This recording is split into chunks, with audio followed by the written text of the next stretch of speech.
Well, thanks for being here, and on behalf of our players and staff, you can't beat our fans, the best fans in the land, and they were with us, and they helped us win that game today. You know, that stadium was rocking and rolling, electric, and so much appreciation, more appreciation than ever. We asked them at the Skull session, when I needed the most, will you give us your very best? And our fans and our student body, who we love to death, gave us their very best. Also, great respect for our opponent. I've been saying that really for 7 years, that how do you attack a rivalry? You show the most incredible amount of respect you can for that rivalry. And how do you do that? You work your you-know-what off as hard as you can. It's not a one-week thing. It's a 365 that we work on that. So great respect for our opponent, great respect for the rivalry.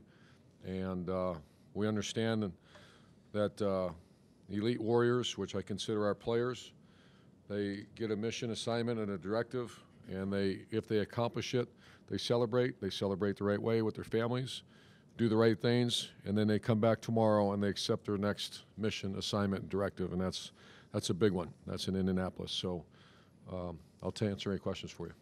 Front row right there. Austin? Irvin, with all due respect, where has this team been for the last 2 months? It's pretty good right there. What's that? That was pretty good out there. Where has this team been for the last 2 months? It's 688 against Maryland, so. We joked a couple weeks ago that it's been ups and downs, and some of the wins were frustrating. Yeah. But this looked like about the most. A win is frustrating for you or someone else. A win's not frustrating for us. So a win, there's a lot of good football players out there, a lot of great programs, and I kind of think that's disrespectful to other people that work really hard at trying to win games. I see former players in here that says, it's really hard to win a college football game. So all due respect, Austin, there's never a bad win. There's never, someone might say, why didn't you run her throat more and you missed a tackle? That's okay. You win that game. And our guys obviously showed up and played great today. Over to the left. Bill? But it obviously has been a difficult year for you and your team. How sweet is this to get not just winning, but to play the way you did and have this kind of result? I'm extremely proud of our players. The way they've fought through it, and like someone says, nothing's ever good enough. And then obviously some adversity early in the year, not some, big-time adversity. And to come back against your rival and play like that, that's a focused team that loves each other and cares about each other. And to do this offensively against the #1 defense, what did you see that you could exploit? I just think Ryan Day and Kevin, everybody, I think we're second offense in America. And I know we struggle all the time or whatever, but second offense in America and just put a bunch of yards on the #1 defense in America. So great players and a really good offensive staff, and that's how you do what you did. Did we see that? No, the guys just went out and played. Over to the right. Tim? Irvin, two quickies. #1, Jonathan Cooper seemed to have his game of the year. Just attacking their offense and stuff. What do you remember about a motivational aspect of things for your defense, especially going into this game? What was just sort of the watchword, and what did you think of Jonathan Cooper's play in particular? To be honest with you, I didn't know because I was busy during the game on the other side. But Coops just works his tail off. That was a rugged week for our defense last week. Rugged. Yeah. And to come out and just play like they did against that team was awesome. I've been covering High State for a long time. I've said Dwayne Haskins Jr. is the best passing quarterback I've ever covered. What is just your sense of him right now? He just broke a couple of big-time records again today in the Big Ten, and just what he has meant to this run. Well, I think he'd be the first one to tell you that the quarterback's a product of those in front of him. And I take a peek down here against that defense. Under sacks, it says 0. So I think the first thing he would say, and I'd be disappointed and shocked. As a matter of fact, I'm going to tell him to make sure he says it.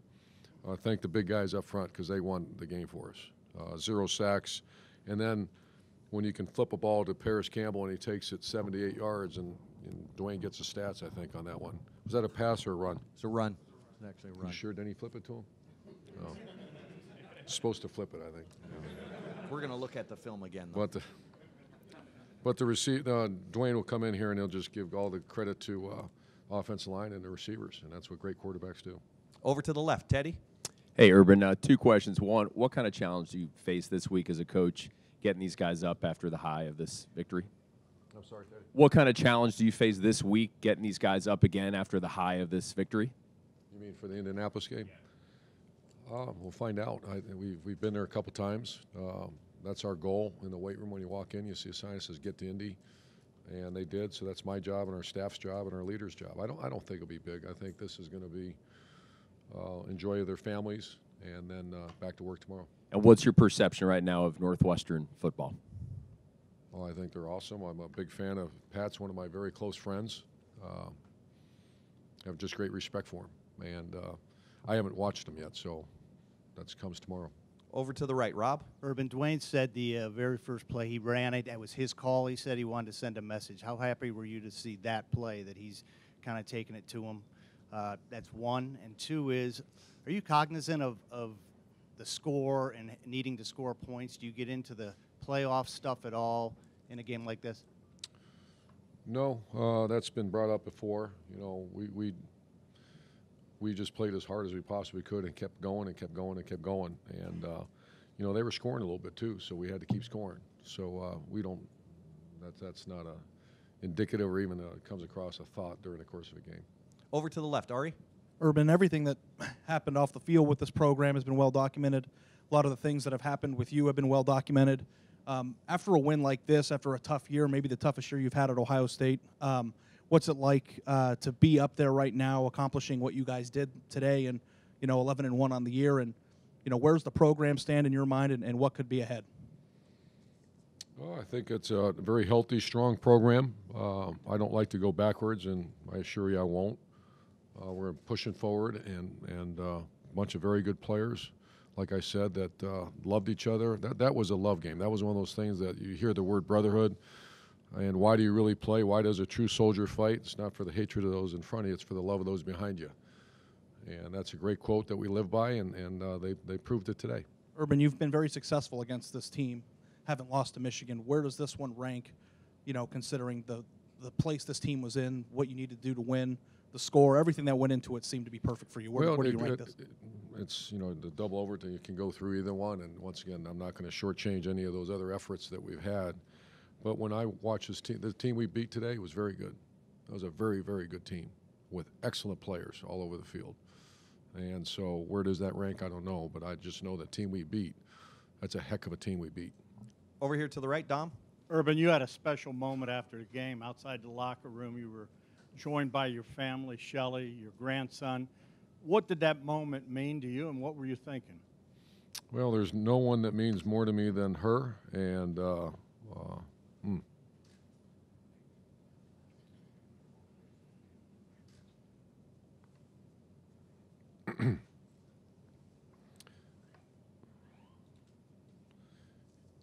yeah, there's nothing more important than my three kids and my grandson, and another one on the way, and to see their smiles on their face, that's priceless, and that's something I'll never forget. Last two questions for Coach over here to the left, Doug.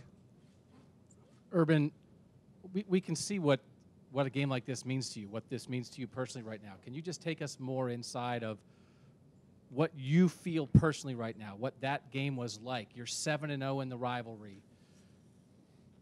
How does Urban Meyer feel right now? Well, I think I just shared it with you, is that to see the people I love the most, my players and our staff and my family, enjoy it. That's all I care about.